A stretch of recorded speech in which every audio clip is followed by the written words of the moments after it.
বাংলাদেশ সহ এশিয়ার ৫টি দেশে সফর বাতিল করেছেন ইতালির প্রধানমন্ত্রী জর্জিয়া মেলোনি। আগামী ৩০ ও ৩১ আগস্ট ঢাকা সফরে আসার কথা ছিল তার, কিন্তু কেন হঠাৎ এই সফর বাতিল করলেন ন্যাটোভুক্ত দেশগুলোর অন্যতম শীর্ষ এই নেতা? বিস্তারিত জানাচ্ছেন লিমা সায়ন্তী।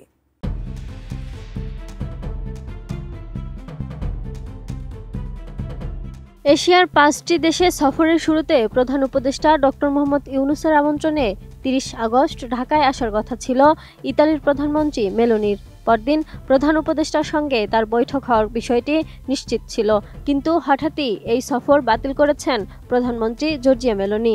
২১ আগস্ট তার এই সিদ্ধান্ত বাংলাদেশ সরকারকে জানানো হয়েছে। এর আগে বাংলাদেশের প্রধান উপদেষ্টার কার্যালয়ে একটি প্রজ্ঞাপন জারি করেছিল, যেখানে বিশেষ নিরাপত্তা বাহিনী আইন ২০২১-এর ধারা ২-এর ক অনুযায়ী জর্জিয়া মেলোনিকে আগামী ৩০ ও ৩১ আগস্ট বাংলাদেশ সফরকালীন অতি গুরুত্বপূর্ণ ভিআইপি ব্যক্তি হিসেবে ঘোষণা করা হয়েছিল। বিশ্বমানের থার্মিক্স রড, সালাম স্টিল থার্মিক্স, দেশের একমাত্র থার্মিক্স রড। মেলোনির এশিয়া সফর মূলত বাংলাদেশ দিয়ে শুরুর কথা ছিল। এরপর সিঙ্গাপুর, ভিয়েতনাম, দক্ষিণ কোরিয়া ও জাপানে যাওয়ার কথা ছিল তার। জানা যায়, ইউক্রেন যুদ্ধের বিষয়ে যুক্তরাষ্ট্র ও রাশিয়ার মধ্যে আলোচনায় ন্যাটোভুক্ত দেশগুলোর আলোচনা অনুষ্ঠিত হওয়ার কথা রয়েছে। আর ইতালি ন্যাটোভুক্ত দেশ হওয়ায় সেই আলোচনার কারণেই এশিয়া সফর বাতিল করেছেন ইতালি প্রধানমন্ত্রী জর্জিয়া মেলোনি। মূলত গত ফেব্রুয়ারিতে ট্রাম্প জেলেনস্কি বৈঠকে যে উত্তপ্ত পরিস্থিতি তৈরি হয়েছিল তার পুনরাবৃত্তি চান না ন্যাটো নেতারা, যে কারণে জেলেনস্কির সাথে হোয়াইট হাউসে মার্কিন প্রেসিডেন্টের সাম্প্রতিক বৈঠকে স্বয়ং উপস্থিত ছিলেন জর্জিয়া মেলোনি সহ ন্যাটোর অন্যান্য নেতারাও।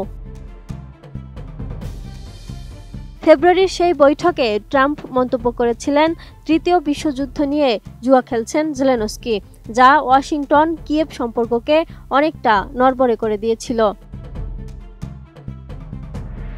ওই ঘটনার পর থেকেই ইউরোপীয় নেতারা ইউক্রেনের সাথে যুক্তরাষ্ট্র রাশিয়ার সঙ্গে সম্পর্ক পুনর্গঠনে পর্দার আড়ালে নিরলসভাবে কাজ করে যাচ্ছেন।